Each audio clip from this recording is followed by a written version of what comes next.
Hey guys, this is Coach Bricks, Coach James. the game changer.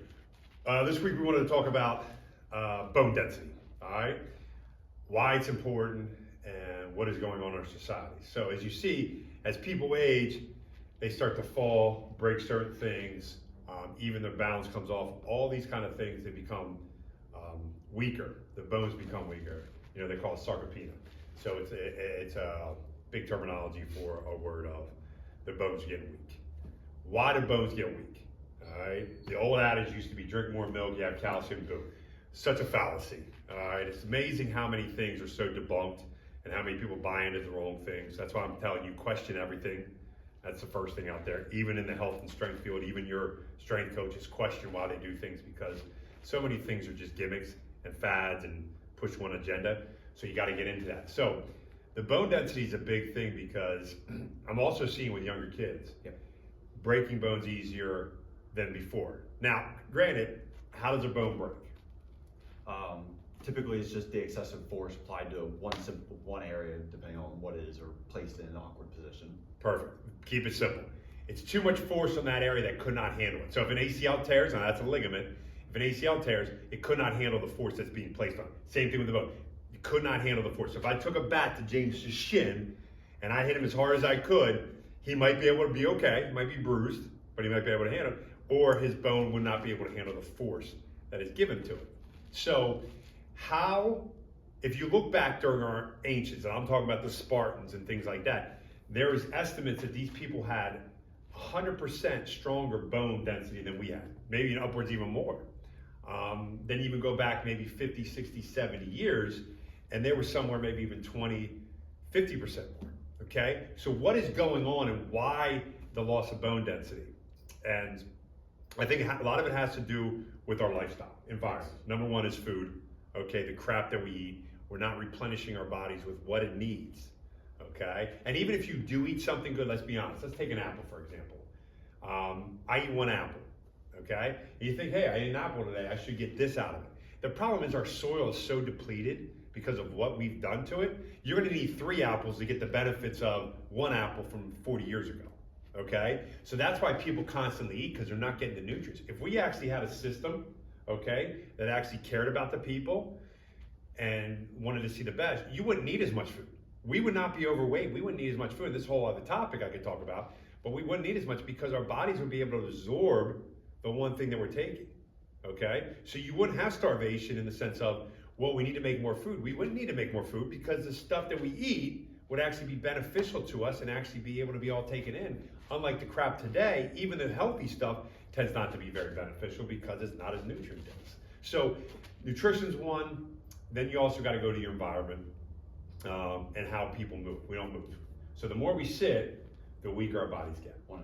So we're losing a lot of the stuff that is going on in how we do. So when you walk, granted, it's not the greatest strength training exercise, but it is something, especially as you're older in age, that is very beneficial because it not only works on your balance, because when you walk you have to stay in balance, but it also works on strengthening the body. The muscles and the bones are getting constant force going through them, and it has to stay strong. So other things that you wanted to add before we get into the part of actually how to build the bone density? So one of the things that I know you always talk about, especially with, I know we'll discuss this on a later topic, is for younger athletes in just basic strength training. And again, we'll get into this more later today and in another episode, that we talk about all the parents today, and even when I was younger, was don't strength train. Mm-hmm. You'll break your growth plates, you'll stunt your growth. One of the main things that we were always told as kids when coming up through college, that started to change, where everyone's like,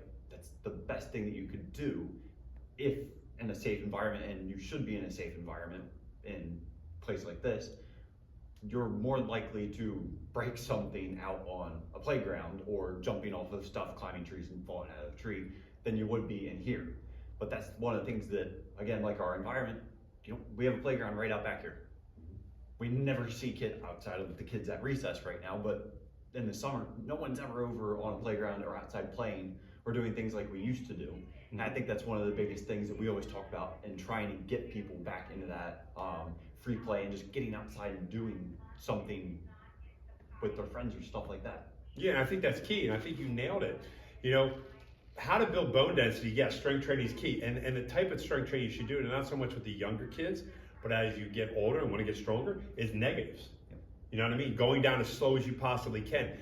Taking a load, all right, that might be heavier than what you normally can handle, having a spotter, and bringing it down as slow as you possibly can. Now, if you don't have a spotter, then go to a load that's maybe 80% and you bring it down, and you might only get 3 or 4 reps. But what you're doing is you're constantly putting stress on not only the muscle, okay, but you're also getting stress on the bones. And that's very, very important for us to grow, get bigger and stronger. The other way, okay, is not only through the negative part, but plyometrics. And what are plyometrics? Plyometrics, go ahead, James, explain. So different types of plyometrics, that's different types of jumps, bounding, different box jumps, all different kinds of explosive movements that we can do to work on that, not only quick twitch reactive force, but also just explosive. Yeah, so let's take this for example. This is prime why older people tend to break your bones much easier and they become brittle, is because what do they stop doing? They stop sprinting, Yep. They stop jumping, they stop doing all this because, oh, it's all kid stuff. No, you should be doing this stuff till the day you die. You should be able to jump. I'm not saying you're gonna have the same kind of vertical as you did when you were 20 or 18. I'm not asking you to have it, but you should be able to withstand that force. One of the things that I found is I hike a lot. And one of the things I found is sometimes you're coming down a mountain, okay? And I have a dog, so he likes to pull. And he sometimes pulls. Hey guys, it's Coach Bricks with the Game Changer and Explosive Sports Performance. Hey, I want you to sign up for one of our assessments, all right? We have 3 different assessments that you can do. You can go to a free assessment, a base, or an advanced, all right? These allow us the opportunity to see where you can improve, where you need to improve, where you're weak, or where you're deficient in your movement, all right? We've done this with hundreds of athletes, hundreds of people, and we've had huge results when we show them what's wrong and when they actually commit to the program that we're in. So click the link, make sure you sign up, choose the one that you want, get yourself in here, and let's see how we can make you a better athlete. Whether you play a sport or whether you don't play a sport, doesn't matter. We want to make you the healthiest person possible. And there's certain steps that are pretty high, okay, that I'm coming down, and I got to be able to withstand that. If I can't, a couple of things happen. I twist my ankle, I fall down, or I break something. Well, thank God during this point it hasn't happened. And there's been some things of that nature that come down. I go with my daughter a lot of times. Guess what? She jumps down. She lands. You know, she doesn't climb down. She jumps down onto the things below. That's all building bone density. Climbing a tree and jumping up, bone density. People don't understand the impact that we have made in our society by not letting kids go outside and free play. Yes, it's great that they play organized sports. It's way overdone. But yes, they have some kind of activities, not enough, and it's not the correct activity all the time. But free play is one of the greatest things. Jumping, running, skipping, all these things, huge dividends later on in life, and we're taking them all away. So our suggestion is, parents, cut the umbilical cord, let your kids go outside, jump, run, fly. Yes, my kid still climbs a tree and jumps out. And I know people will go like, aren't you scared she's gonna get hurt? There's always that possibility. I will admit that there is a possibility that you could get hurt. Okay, we grew up and kids got hurt. It happens, all right? It's just what it is. But it doesn't mean I should stop from doing it. That's how you learn too, okay? When you stop taking risk is when you start to die, and that's what starts to happen. People aren't taking risk, and we're not letting kids take risk. Everything has to be in a controlled environment. Yes, what we do is very beneficial, okay? Because strength training can be very safe if people know what they're talking about. A lot of people don't, even if they train kids. Doesn't mean they have any clue what's going on, how the human body functions. But it can be very beneficial for strengthening and things of confidence and all this kind of stuff and help with bone density. But just getting a kid out and running and jumping and doing those things, massive dividends for bone density. And I think we need to start looking harder into this, because you want to be able to make sure that the force that is applied to you, that you can handle that. And that's why so many injuries occur, because people just can't handle it. They cannot handle the force that is applied because we run such a sedentary lifestyle. And just because your kid plays in 2 or 3 different sports during the season does not mean that they're ready to go. That is the biggest fallacy that I hear from parents. Oh, my kid's never at home. They're always out. You know, they have t-ball, then they go to soccer, and then they go to basketball. It's all organized. You're all beating the crap out of the kid the same way. They need to free play, jump, run, jump off of objects, climb trees. That is what I'm talking about. That is free play. Not putting them in more activities so you can control it and have them safe all the time, okay? Getting them outside and actually being kids, like we were at one point, is what's gonna make them more resilient. not only with the bone density, but with many other things. So I think it's a topic that we're going to discuss more and more as we move along, because I think it's so important. But I think we need to start breaking it down and understanding that we need to get back to what we were before.